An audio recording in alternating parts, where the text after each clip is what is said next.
The silent vanishing, the secret that shattered a Manhattan empire. Like this video and subscribe so you don't miss a second of this soul-stirring drama. Leave a comment telling us which city you're watching from. The golden cage and the cracks.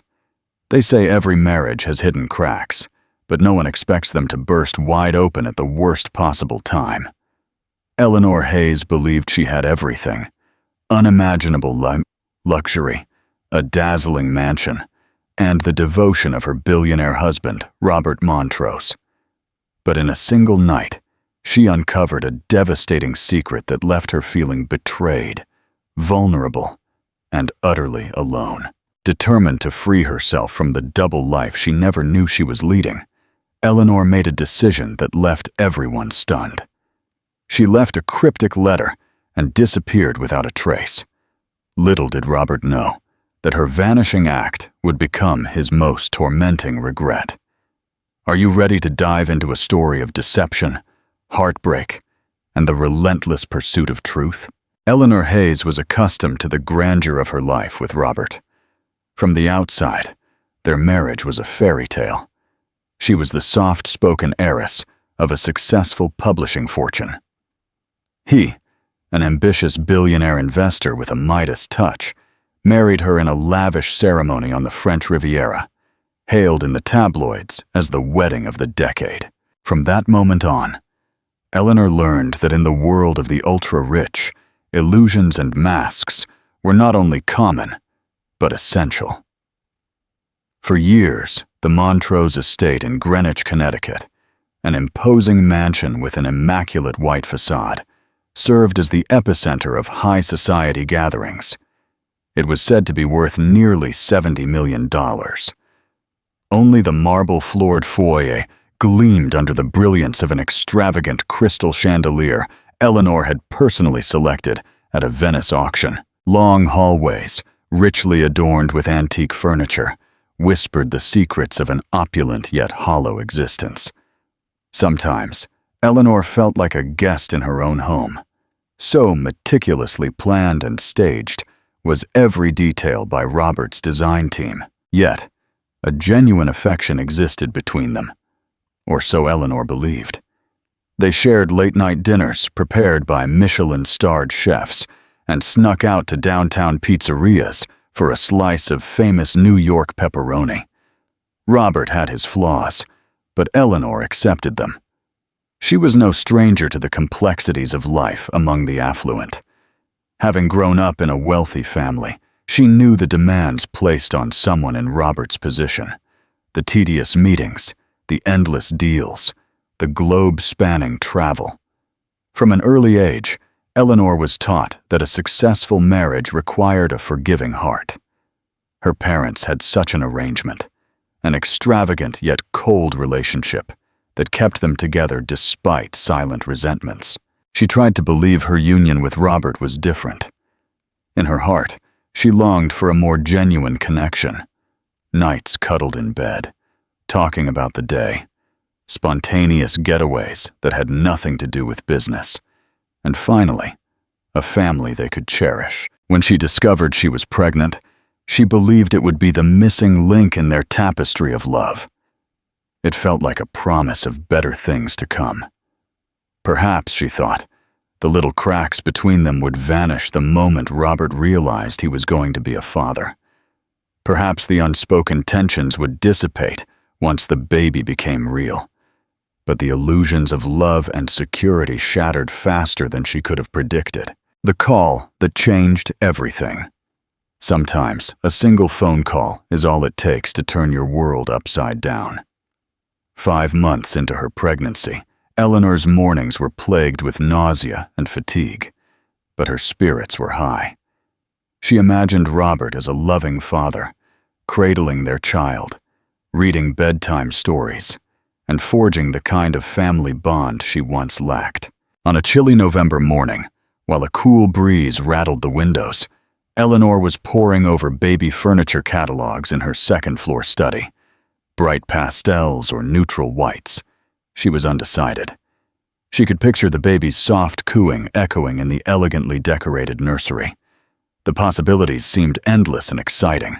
Her personal assistant, Sarah Jenkins, gently knocked on the door. She held a stack of correspondence and packages from the morning mail. Among the usual letters and invitations, Eleanor spotted an envelope from a Miami hospital, officially addressed to Mr. Robert Montrose. It caught her eye because Robert's known healthcare providers were all in New York or Connecticut, not Miami. Immediately, unease pricked the back of her neck. Could it be a philanthropic request? A new partnership or event Robert was funding? She tried to ignore the faint anxiety, but something in the pit of her stomach told her to open it. With trembling hands, she carefully slid open the envelope. Inside was a single sheet of paper from a private clinic of a renowned obstetrician, Dr. Sophia Romero. It contained a bill for prenatal checkups and a series of lab analyses. They were not in Eleanor's name. In that instant, the world seemed to spin on its axis. She read the words: patient, Ariadne Diaz, and the due date, which indicated a pregnancy close to her own. The father's name on the records was Robert Montrose. Could it be a horrible mix-up? An administrative error? She scanned the page. The address was definitely the Miami apartment Robert sometimes used on business trips. The father's name was spelled out, Robert A. Montrose. There was no doubt whom it belonged to. Eleanor's heart hammered so violently she felt faint. A chill of betrayal ran through her veins. She gripped the armrest of her chair, staring at the paper, unable to comprehend. This wasn't possible. It had to be a scam, an identity theft, anything but the truth. Tears blurred her vision. When Sarah asked if everything was all right, Eleanor forced a strained smile and lied outright. She said it was just a billing mistake, that she would take care of it. But Sarah noticed Eleanor's trembling voice and tightly pressed lips. "Are you sure, Mrs. Montrose?" "Perfectly fine," Eleanor said, quickly gathering the letter and tucking it away. "Please leave me alone for now. I need to make a call." Eleanor paced her study, phone in hand, not ready to dial Robert. She had to calm down, or she would never get the answers she needed.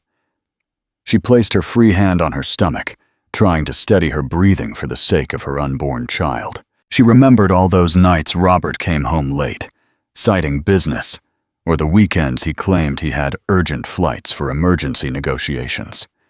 She had believed him because that was her role, supportive spouse, trusting wife. Now, with every ring, her heart hammered at an agonizing rhythm. When Robert finally answered, the noise of traffic and wind suggested he was outside. He greeted her cordially. Just hearing his familiar tone almost made her sob. "Robert, the first thing I need is for you to come home. Now," she said, her voice shaking despite her best efforts. "Eleanor, honey, I'm in the middle of a meeting in downtown Manhattan. Can it wait?" "No," she replied, her voice turning to steel. "It's urgent." Even miles away, Robert could sense her distress. He agreed to return as soon as possible. By the time he arrived, Eleanor had reread the letter so many times she had memorized every line. She sat in their bedroom, wrapped in the warmth of the fireplace, yet feeling desperately cold inside. Robert burst through the door, his face etched with concern. "What is it? Are you okay? Is it the baby?" Eleanor looked at him, her eyes sunken. Without a word, she handed him the envelope. Robert's face lost all color the moment he saw his name. His lips parted, but no sound came out for a second. She had never seen him so blindsided, like a child caught in the act of a terrible transgression. "Eleanor," he began, his voice hoarse. "It's not what you think." She let out a bitter laugh. "You don't even know what I think. Why don't you enlighten me? Who is Ariadne Diaz, and why is she having a baby with your name on it?" He looked distraught, glancing at the fireplace, the door, anywhere but directly at her. "It was a mistake," he finally muttered, still clinging to the paper. "We had an affair, but it ended, I swear. It ended. I never thought she would get pregnant. I didn't know how to tell you." Eleanor's entire body trembled with rage and despair. "You're telling me you have another baby on the way when you know I'm 5 months pregnant with our son?" Tears sprang to her eyes, but she refused to let them fall. She had to maintain some dignity, if only for the small life growing inside her. Every second felt like a lifetime of heartbreak condensed into a single moment. Robert tried to approach her, to put his hands on her shoulders. "Eleanor, I am so sorry," he whispered hoarsely. "I was stupid. It meant nothing. Ariadne was... I was just lonely. And she..." Eleanor pushed him away, furious. "Lonely? You have me, your wife, your pregnant wife, and if you were lonely, you could have talked to me. Instead, you crept around behind my back. You destroyed everything." In that moment, the glamour of their life was meaningless. The marble floors, the crystal chandeliers, the lavish dinners, all hollow in the face of such betrayal. Eleanor felt like the foundations of her world had cracked irreparably. Audience question. Do you think Eleanor should have forgiven Robert? What would you have done in her situation? Leave your comment below and share your opinion. The Vanishing Act. A testament of heartbreak, late into the night, Eleanor locked herself in the upstairs guest bedroom. She refused to share a bed with Robert, who paced outside the locked door, apologizing, pleading for her to let him in. She put on a playlist of soft classical music, hoping it would calm the tumult of her thoughts. But the storm inside her continued to rage, punctuated by full-body sobs. Eleanor grabbed her leather-bound journal. She had bought it while they were honeymooning in Mallorca, a pastel pink notebook intended for happy memories. Instead, it now became a silent confidant to her deepest anguish. She scribbled the many questions running through her mind. Why did he cheat? Was it my fault? What about our baby? Could I ever trust him again? Every question was a dagger twisting in her heart. Sleep was impossible, so she found herself wandering the house at dawn, tracing the hallways like a ghost. In the midst of her pain, an idea began to form, an escape plan. She could not raise her son in an environment charged with lies. Where could she go? She wondered if she should retreat to her family's estate in upstate New York, or perhaps somewhere far, far away. Anywhere the Montrose name wasn't etched into every wall, every social conversation. By the time the sun rose, Eleanor still hadn't made a final decision, but she knew she had to leave. Even if only for a short time, she needed air, distance, and a chance to salvage her sanity. Robert was frantic, shouting her name behind closed doors, texting her, begging her. She ignored him. Later that morning, when he left for a scheduled board meeting, one he couldn't cancel, Eleanor decided it was her best opportunity. She wrote a letter that served as both a farewell and a testament to her heartbreak. "Robert, you have inflicted a wound so deep that every breath I take seems tainted with betrayal. Perhaps I was naive to trust you fully. I loved you, and I believed in you. Now I see the cruelty in our supposed fairy tale. You have broken us in ways that cannot be mended with apologies or money. I am leaving. I don't know when or if I will return. Our son, my son, does not deserve the environment you have created. Perhaps with time, I will learn to forgive, but for now, I can barely look at you. Do not look for me. You will not find me. When you read this, I will be gone." She steadied her hand when it started to shake. She refused to let tears stain the page. Once finished, she sealed the note in a simple envelope and left it on his nightstand. Then she called a private car service, one Robert did not own, and arranged to leave discreetly through the side entrance. She took only the essentials: her passport, some cash, a few changes of clothes, and her prenatal vitamins. With trembling steps, she walked out of the mansion that symbolized the golden cage she once called home. The staff, aware of her distress, kept their distance, but silently watched her departure with worried eyes. As the black SUV pulled away, Eleanor looked back one last time. The life she was leaving behind was not the one she thought she had. It was a mirage, shattered by deception. Don't miss the next part: Robert's frantic search, the emergence of his second baby's mother, and Eleanor's new life in a small coastal town. Like and share this story of resilience and betrayal. The Tycoon's Torment. Lost in the pursuit of redemption, Robert's despair, and the haunting regret. 2 days later, the letter was discovered by a frantic Robert. He had stayed in a hotel suite in downtown Manhattan after an emergency board meeting, hoping a little space would calm the volatile situation. Returning to the mansion, he found it eerily silent. When he asked the staff about Eleanor, they spoke in hushed tones, afraid to reveal too much, only saying she had left in a car. At first, Robert assumed she had simply gone to her parents' estate in upstate New York. But when he called her mother, Isabel, she demanded answers he couldn't provide. Eleanor was not there, and if Isabel harbored any illusions about Robert's loyalty, they were quickly dismantled by the venom in her voice. Panicked, Robert rushed through every room in the mansion until he found the sealed envelope on her nightstand. Her words burned into his mind. "Do not look for me. You will not find me." He sank onto the edge of the bed, letter in hand, feeling more helpless than ever in his life.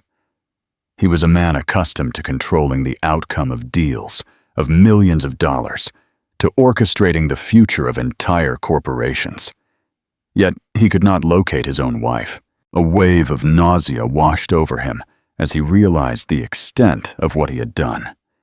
He had always told himself that the affair with Ariadne Diaz was inconsequential, a mere distraction from the stress of business. He never intended to create a second family, never intended to destroy his marriage. Now, everything was spiraling out of control. His son, Eleanor's unborn baby, was also lost to him. The house, once full of the promise of a new life, felt hollow and accusatory. In the ensuing days, Robert deployed every resource at his disposal to track Eleanor.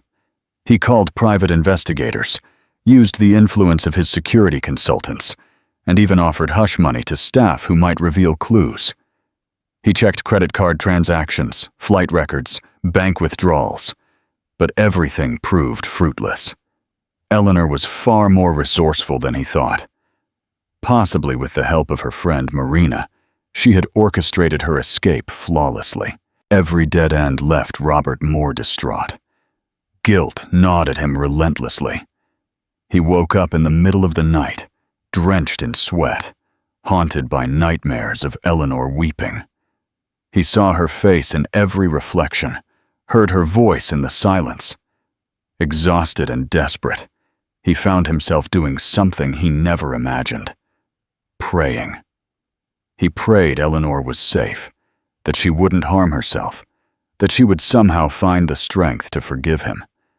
But there was no answer, no phone call, no letter, no sign that she was alive.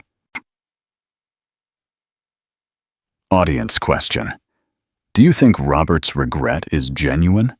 Or is he more concerned about his reputation and control? Share your opinion in the comments.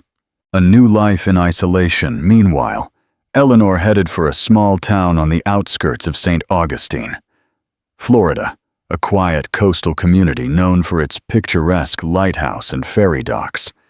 She chose it because it was as far as she could get from New York without leaving the continental U.S. It was a place neither her family nor Robert had any connection to.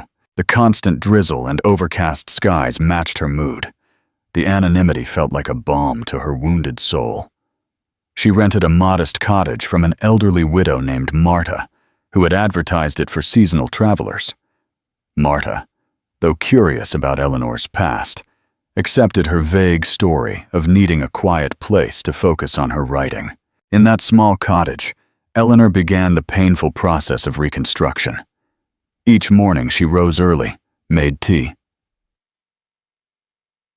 and tried to find solace in the gentle kicking of her unborn baby, a reminder of the life she was determined to protect. She began writing more extensively in her journal, pouring out her heartbreak and confusion onto every page. By the time she was 6 months pregnant, Eleanor's body demanded more attention.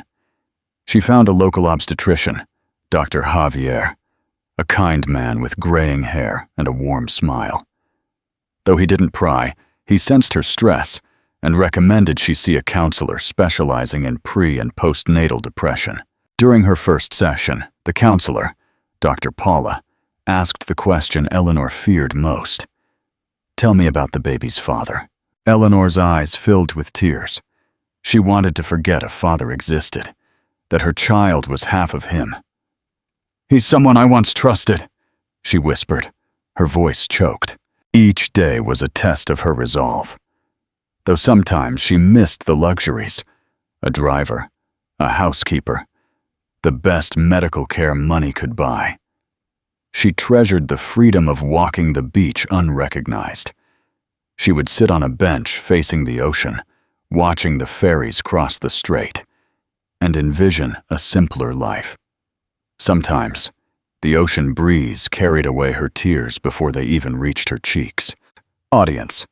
Question. Eleanor chose isolation to protect herself and the baby. Do you think this total cutoff is the best way to heal?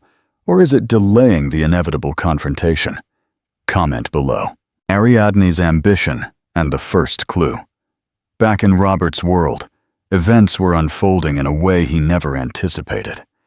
With Eleanor gone, Ariadne Diaz saw an opportunity to assert her position. Unlike Eleanor, Ariadne was an ambitious woman, using her relationship with Robert to advance her own standing. While Robert had intended to keep Ariadne hidden, Eleanor's sudden disappearance emboldened her to demand more. She wanted the recognition of being linked to a billionaire. She wanted financial security, a glamorous life, and a respected last name for her unborn son. She began calling Robert incessantly, showing up unannounced at Montrose Capital Investments offices in downtown Manhattan, causing gossip among the staff. For Robert, Ariadne's presence was a constant reminder of his betrayal. He tried to support Ariadne financially, hoping to keep her satisfied and quiet. He bought her a condo in Miami, set up trusts for the child, and paid for every prenatal appointment. However, Ariadne was not content with just money. She insisted on emotional involvement. She wanted him to accompany her to the doctor, rub her feet at night, assure her she wasn't a dirty secret. But every time he saw her, he saw the unbearable pain he had inflicted on Eleanor. This new dynamic suffocated him with guilt. He had effectively split his life in two: the fruitless search for Eleanor on one side, and the forced paternal obligations with Ariadne on the other. One night he found himself sleeping in his office or a local hotel to avoid Ariadne's demands. He called private investigation agencies daily to see if there were any leads on Eleanor's whereabouts. None surfaced. The first significant clue came in the form of a suspicious financial transaction, a withdrawal from Eleanor's personal trust. She had withdrawn 50,000 euros in cash from a bank in Miami. It wasn't conclusive proof of her location, but it was something. So, Robert boarded his private jet and flew to Miami, hoping to trace her. But even there, he was met with closed doors and confidentiality regulations. The bank refused to release video footage without a court order. His attempts to bribe employees failed. All he had was a timeline of days and a possible lead to a local motel. By the time he got there, Eleanor was already gone, presumably to her quiet cottage in St. Augustine, completely unaware that Robert was close by. As he drove aimlessly through the rainy streets, he realized how impossible it might be to find her if she truly didn't want to be found. Regret pressed down on him like a heavy stone. For years he had prided himself on being a man who could fix anything with money, power, or influence.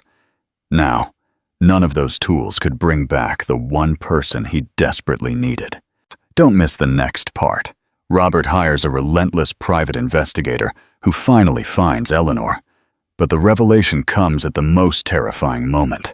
Like and share this story of resilience and betrayal.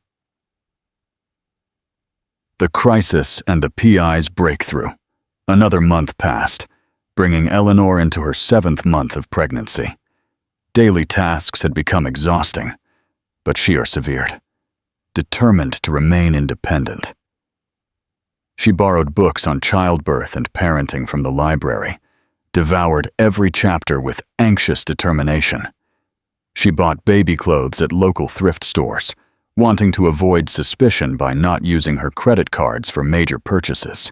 Sometimes, Eleanor felt pangs of loneliness that almost led her to contact her family.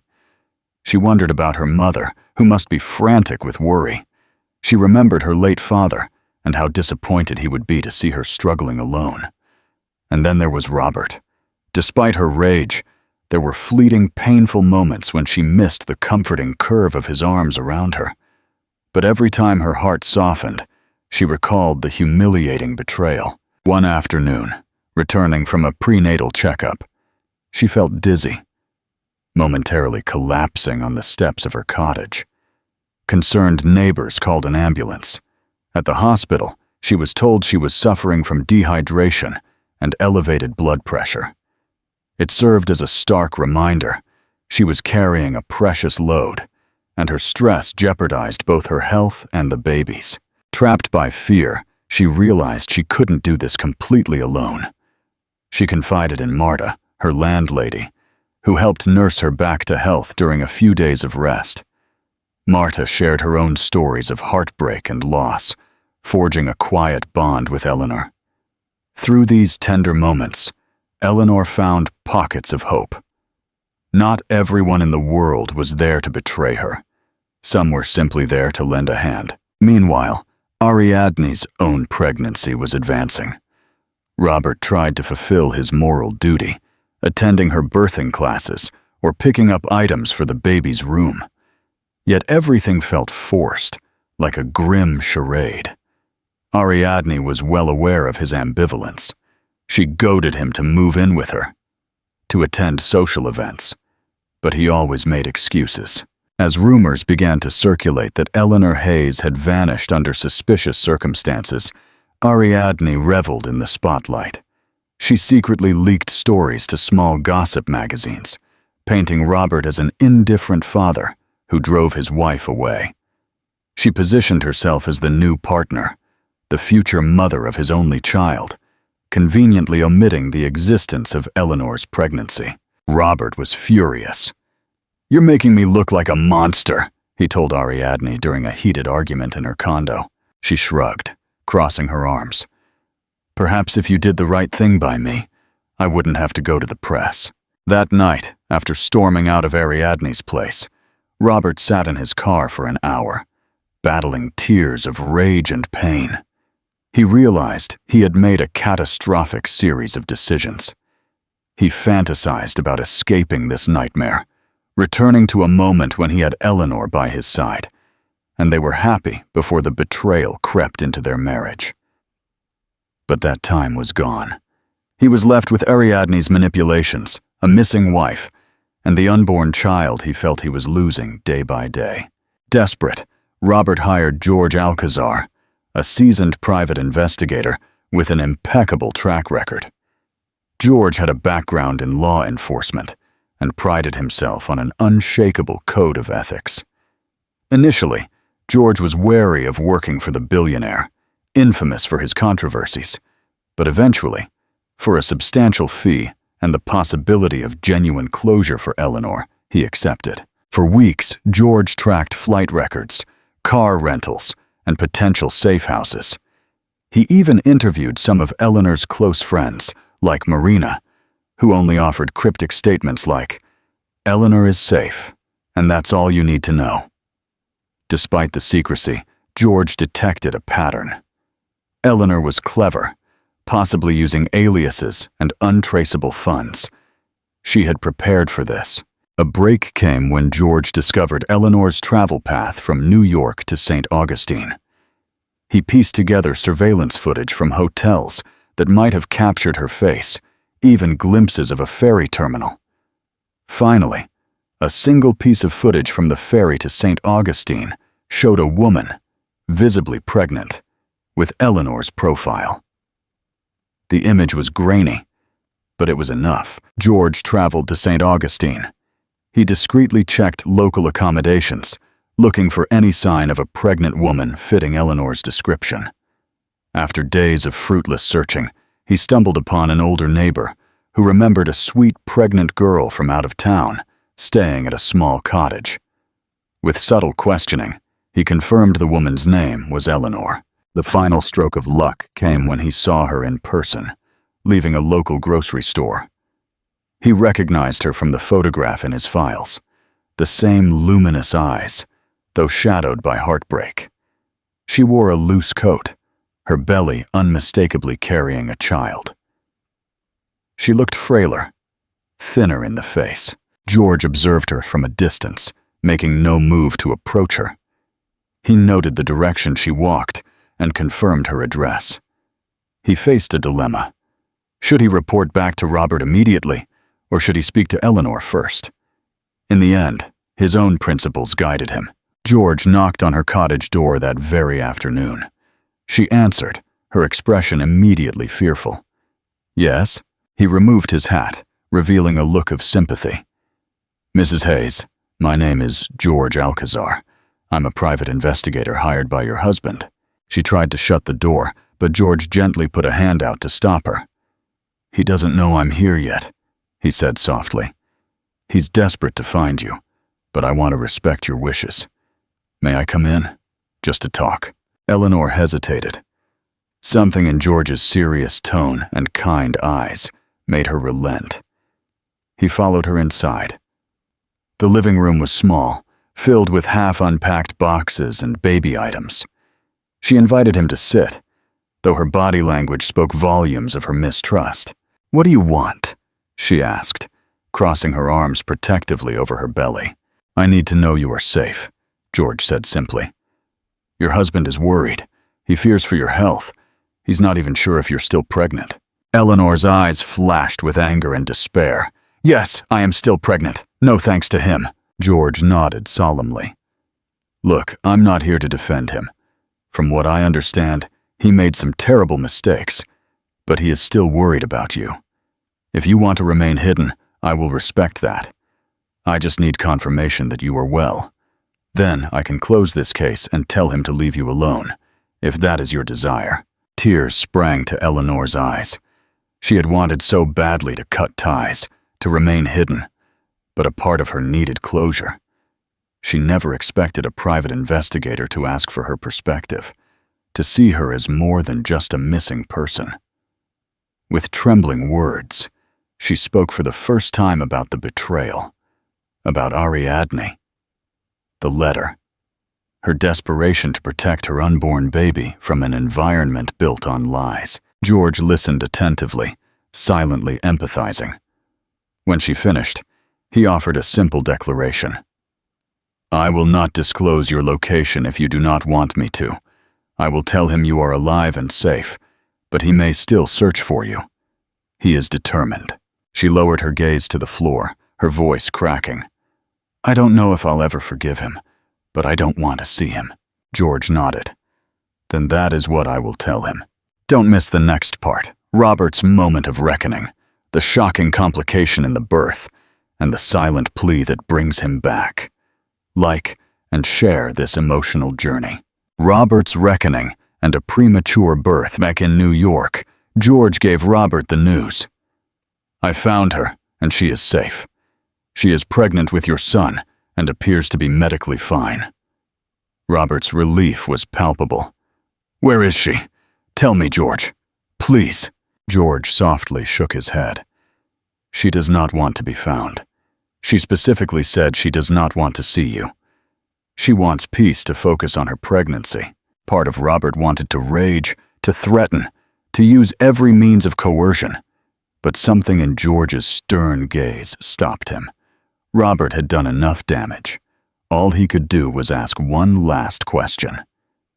"Is she happy?" George paused, considering his words. "She is coping, healing, I would say. But this has been extremely difficult for her, Mr. Montrose." Robert nodded, tears welling up. "Thank you," he whispered. In the following weeks, he tried to prove he wasn't the same reckless man.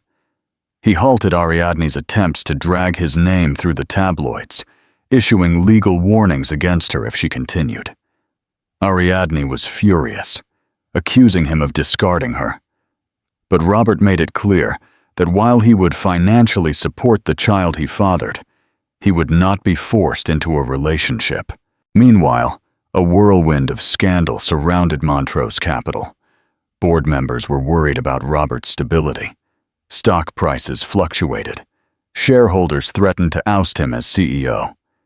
It was then that Robert made a surprising announcement at a press conference.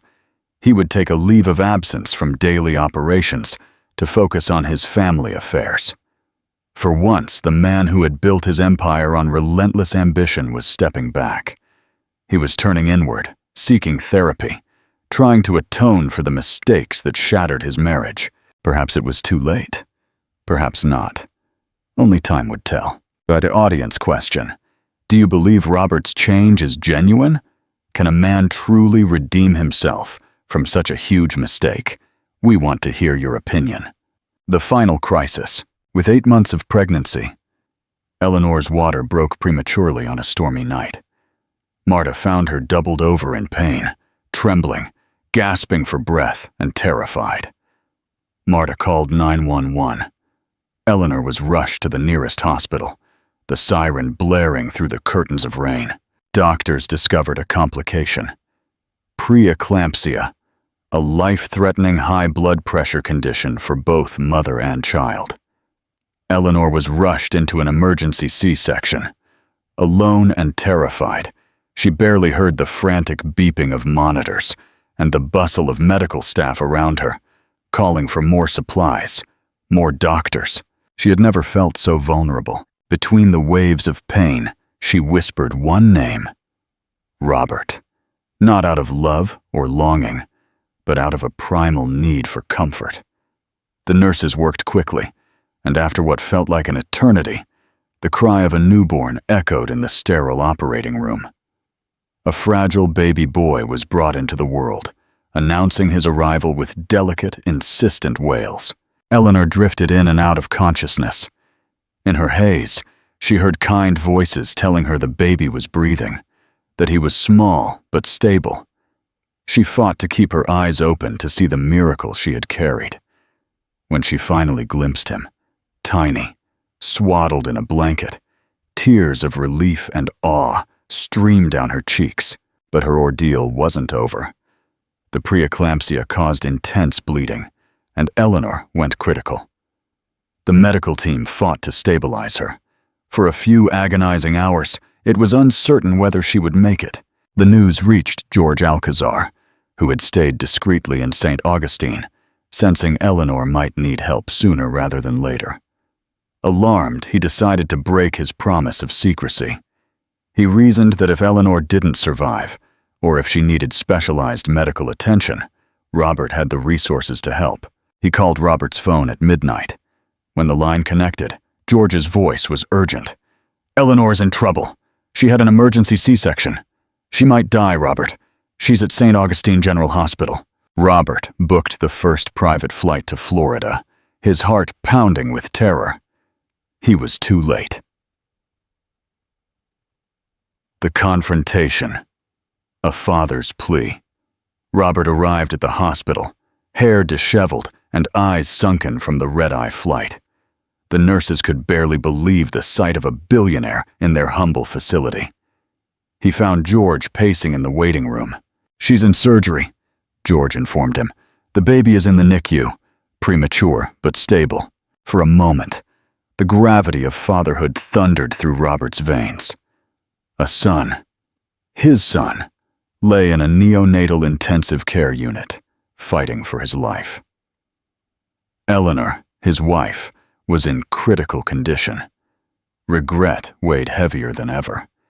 He put his hands to his face, tears escaping. Hours later, a weary doctor emerged from the operating room. "Mr. Montrose?" The doctor's voice was soft but firm. "Your wife is in recovery. We managed to control the hemorrhage and bring down her blood pressure. She is not out of the woods, but for now, she is stable." Relief flooded Robert, though guilt still coiled in his heart like a serpent. He nodded, tears blurring his vision. The doctor offered a hesitant smile. "She may be unconscious for a while. You can see your son in the NICU, if you wish." Trembling with adrenaline, Robert followed the doctor down a hallway. Through the glass walls of the NICU, he saw a small incubator where a tiny form lay, a baby with tubes and monitors, fighting valiantly. The moment he laid eyes on his son, everything else dissolved. The scandal, Ariadne, the wealth. Nothing mattered more than that fragile life, a swirl of dark hair, clenched fists, and trembling eyelids. Robert placed a cautious hand against the incubator, tears dripping onto the sterile floor. He whispered, voice choked, "You are so beautiful." He didn't even know his name. Eleanor had never told him. He prayed for the chance to discuss it with her, to hold his son with her by his side. After a few minutes, the nurse gently suggested he let the baby rest. Robert nodded, his heart pounding.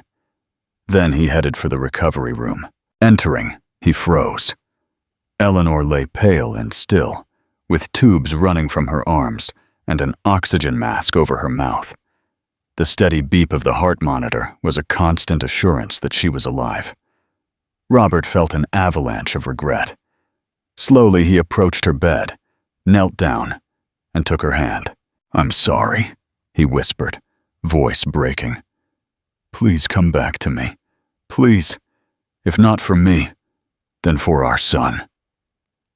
He didn't know how long he stayed there, talking to her softly, tears choking every few sentences. 2 days later, Eleanor's eyes opened to a soft, sterile light. She felt weak, groggy, disoriented. The first face she saw was Robert's, tear-stained and exhausted. Seeing him, she felt a surge of mixed emotions, relief that she wasn't alone, followed by a sting of anger and betrayal. "Your baby is fine," Robert said softly, his voice catching. "He's in the NICU, but the doctors say he's doing well." A whirlwind of love for her son cut through Eleanor's haze. She tried to sit up, wincing from the C-section. "Where is he?" she managed to ask. "I'll take you to see him once you're stable," Robert replied. He tried to touch her hand, but she pulled away, confusion and warring in her eyes. "Mamas, what are you doing here?" she asked. Her voice strained. He lowered his head. "I had to come. I couldn't let anything happen to you, to our son. I know you said not to look for you, but when I heard, I am so sorry, Eleanor. I am so sorry. You have no right to be here," she whispered, tears forming. "I told you to leave me alone." He nodded, tears glistening in his own eyes. "I know, and I will go if that is what you want. But please, let me help you through this. Let me be there for our son." She was torn. She despised him for the betrayal, but she was terrified of facing this alone. Yet she couldn't simply erase what he had done. They spoke little else that day. An uneasy truce and the other woman over the next week, Eleanor regained enough strength to be wheeled to the NICU. The first time she saw her son, tears streamed down her face. She reached out to the incubator to gently stroke his hand, marveling at his tiny fingernails. Robert stood beside her, silent and reverent. When the baby squeezed her finger, she let out a sob, overwhelmed by the depth of maternal love washing over her. She wished for a world where she and Robert could share this joy without the shadow of betrayal lurking behind them. As the days passed, both parents attended neonatology classes, learning to care for a premature baby. They changed tiny diapers under the watchful eyes of the NICU nurses, learned CPR techniques, and held him skin to skin. In these moments, their hostility paused, replaced by a mutual devotion to the fragile life they had created. Eleanor watched Robert interact with their son, his trembling care, the gentle way he whispered lullabies. The baby ignited something in both of them, reminding them of the love they once shared. But Eleanor couldn't forget the existence of Ariadne, or the child Ariadne carried. One afternoon, Eleanor mustered the courage to ask, "What about her? What about Ariadne's baby?" Robert swallowed hard. "I'm supporting her financially, but I'm not with her. Ariadne is about 7 months pregnant. I realize I will have responsibilities there, but I'm not. I'm not living with her.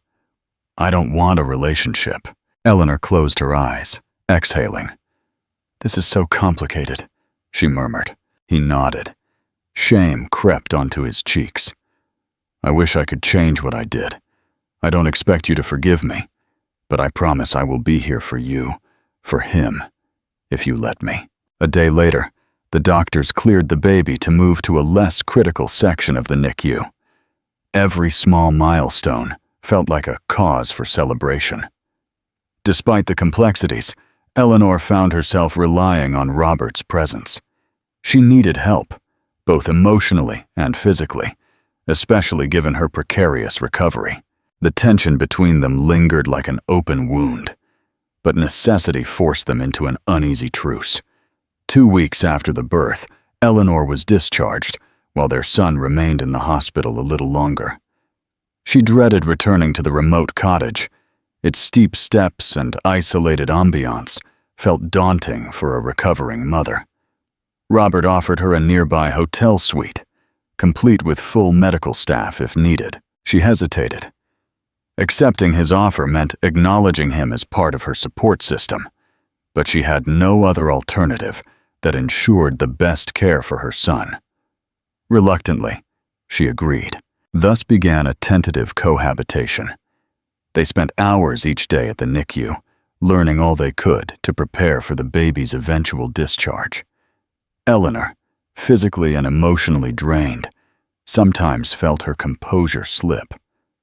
In those moments, Robert would silently hold her hand or pass her a tissue, never pressing for more. The nights were another story. She insisted on her own bedroom, while he stayed in an adjoining suite. The boundaries were clear. They were partners in parenthood, nothing more. Yet unspoken feelings pulsed beneath the surface. Audience question. Eleanor and Robert are co-parenting out of necessity. Do you think this forced proximity will lead to forgiveness, or will it just deepen the resentment? Comment your thoughts. A new start, an uncertain future. One evening, Eleanor woke from a nightmare, reliving the horrors of the emergency C-section. She couldn't breathe. Her heart hammered. She stumbled into the suite's common area, where she found Robert hunched over a laptop, reviewing business documents. He jumped up upon seeing her distress. Without a word, he guided her to the sofa, offered her a glass of water, and placed a calming hand on her shoulder. In that moment, she did not pull away. She clung to him, sobbing, as the fear of nearly dying overwhelmed her. He stroked her hair and whispered apologies, over and over, for everything he had done. By the time her tears subsided, she felt exhaustion pulling at her eyelids. Their eyes met, and for the first time in months, a faint flicker of old feelings passed between them. But the next morning, Eleanor reminded herself that healing was not the same as forgetting. Meanwhile, Ariadne Diaz was furious about Robert's apparent abandonment. She learned of his presence in Florida and demanded to know why he wasn't supporting her in the late stages of her pregnancy. She left angry voicemails and threats to expose more details to the tabloids. Robert, already drowning in guilt, returned her calls only to assure her of continued financial assistance. His patience with her manipulations was wearing thin. I am in Florida because my wife nearly died giving birth to our son. I am fulfilling my duties as a father, he stated flatly. Ariadne scoffed. I am carrying your son too. When are you going to be here for us? Guilt washed over him. 2 innocent children were now entangled in this saga. I will support my son, he said, his voice strained. But I cannot be in 2 places at once. In the final weeks of Ariadne's pregnancy, she escalated legal threats, claiming that if Robert didn't publicly acknowledge paternity, she would reveal scandalous details, including private texts, to the press. For once in his life, Robert didn't care about public opinion. All that mattered was ensuring Eleanor and their son survived this ordeal. Still, for the sake of the unborn child, he tried to keep the peace, assigning lawyers to handle Ariadne's demands. A discreet settlement was reached. Ariadne would receive a substantial monthly stipend and a trust for the baby, conditioned on signing a non-disclosure agreement. She reluctantly agreed, though her resentment persisted. The baby, whom Eleanor and Robert finally named Nicholas, was discharged from the hospital at 6 weeks old. Holding her baby boy, Eleanor felt a wave of love that overshadowed her lingering pain. Nicholas was tiny but strong, with alert, curious eyes. Returning to the cottage was no longer an option for Eleanor. She wasn't ready to return to Greenwich and the life she had left behind. Unsure of her next step, she found herself leaning on Robert's resources out of necessity. They rented a modest townhouse near the hospital, so Nicholas could be close to his pediatric specialists. While the arrangement was meant to be temporary, it forced them into a domestic rhythm: night feedings, diaper changes, midnight lullabies. Through every shared moment, the tension mingled with a profound tenderness. As weeks turned into months, Eleanor noticed changes in Robert. He had become more introspective, less dominating. There were no more frantic business calls every half hour, no more constant flights to distant meetings. He focused on Nicholas's health, Eleanor's recovery, and attending joint therapy sessions with a local counselor specializing in marital conflict. I'm not sure if I'll ever trust you again, she confessed in one session. Not like before, at least. Robert swallowed hard. I accept that. I know I have to earn any measure of trust back. If it takes a lifetime, so be it. Don't miss the final part: the visit to Eleanor's family, Robert's second daughter's birth, and the final decision that defines their future. Like and share this journey of love and sacrifice. A father's duty and the test of trust. 3 months after Nicholas's birth, an unexpected phone call interrupted the delicate balance. Ariadne had given birth to a daughter, Cassandra, prematurely, facing similar complications. Despite their strained relationship, Ariadne contacted Robert, desperate. Her baby needed specialized care that her local hospital was struggling to provide. Although Eleanor burned with jealousy at the mention of Ariadne, she understood that an innocent child was in trouble. She saw the anguish on Robert's face.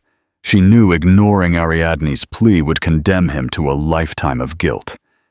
Finally, Eleanor did something that surprised even herself. She urged him to go, to ensure the child received proper care. Reluctantly, Robert left for Miami. He arranged top-tier medical transport for Ariadne's newborn. He stayed just long enough to confirm Cassandra's stability under pediatric specialists. Then, determined to prove his sincerity, he returned to St. Augustine within a week. During his absence, Eleanor found herself missing his presence more than she expected. She caught her reflection holding Nicholas, recalling the nights Robert was behind her, guiding her hands. She realized that even if their marriage never fully recovered, she valued having a partner to share the burden of parenting. When Robert returned, exhausted, they had a long conversation. Cassandra is stable, he informed her. I will travel to Miami periodically to see her. I owe her that. Eleanor nodded. Her gaze drifted to Nicholas, who was sleeping peacefully in her arms. I can't deny you that, she said softly. The days that followed were filled with a kind of subdued acceptance. They understood the future was complicated, but they also recognized they were bound by the love for their son. A love that eclipsed the remnants of the past. Redemption. The choice to stay. The final turning point came on a warm summer day, 6 months after Nicholas's birth. Eleanor, now stronger and more secure in her role as a mother, decided she needed to visit her family in upstate New York to mend some fences. She invited Robert to accompany her, unsure if it was the right choice. They arrived at her mother's estate. Tensions hung in the air. Isabel, her mother, was waiting with crossed arms and a serious face. But the moment she saw Nicholas, her stoicism melted. She took her grandson into her arms, tears welling up. Later, in a private moment, Isabel confronted her son-in-law. "I entrusted my daughter's happiness to you, and you failed her terribly." "I know," Robert said, his head bowed, "and I will spend the rest of my life trying to correct it." Her mother studied him for a long moment. "If Eleanor can find it in her heart to forgive you, then I will too. But you had better not betray her again. There will be no third chance." That night, in the privacy of a guest room, Eleanor asked the question that lingered in her heart. "Do you still love me?" His eyes filled with tears. "With everything I have left," he whispered. "I regret that I had to lose you, to realize how much you meant to me." She sighed, cradling Nicholas against her. "I'm not sure our marriage can be entirely saved," she admitted. "But for his sake, I'm willing to try." He gently took her hand. "That's all I can ask for." Over the next year, Eleanor and Robert took small steps toward rebuilding trust. They co-parented Nicholas with love and care. They also navigated the complexities of Robert's relationship with Cassandra, ensuring she had the support and security she deserved without infringing on Eleanor's emotional boundaries. The therapy sessions continued. There were countless discussions, tears, and nights when Eleanor slept in a separate room to process her tangled emotions. But there were also shared victories. Nicholas's first tooth, his first steps, his first birthday. Moments that reminded them of the bond they shared beyond all the pain. Finally, Eleanor agreed to return to Greenwich on her own terms. They sold the enormous estate that once symbolized their fractured marriage and moved into a smaller, family-friendly house. Together, they decorated Nicholas's room, filling it with bright colors and whimsical designs. Eleanor insisted on working part-time with her family's publishing firm, wanting independence and a sense of self that extended beyond her roles as wife and mother. It wasn't perfect. The shadows of betrayal never completely disappeared. But Robert's remorse and dedication were genuine. Through daily acts of trust-building, Eleanor realized she could love him again, cautiously, with the lessons of heartbreak etched into her memory. Robert, in turn, stepped back from the relentless pursuit of power that once defined him. He spent more time at home, savoring the everyday moments. Their story became a constant reminder that betrayal can shatter lives, but forgiveness can slowly put them back together. Fragile piece by fragile piece. The final lesson: vulnerability and real success. In the end, Eleanor Hayes proved that even the greatest heartbreak can be faced with unbreakable strength. By forging her own path, she discovered that love doesn't have to vanish in the face of betrayal. Instead, it can transform into something more honest. Though far from easy, Robert learned that wealth and power mean nothing without respect and loyalty, and he spent his days striving to become a man worthy of a second chance. His journey was steeped in pain, but illuminated by hope, showing us that sometimes the hardest struggles yield the greatest rewards if we dare to believe in redemption. Final call to action. What would you tell someone who is where Robert was 5 years ago? Leave your wisdom in the comments. If you found this story compelling, like this video and subscribe to our channel.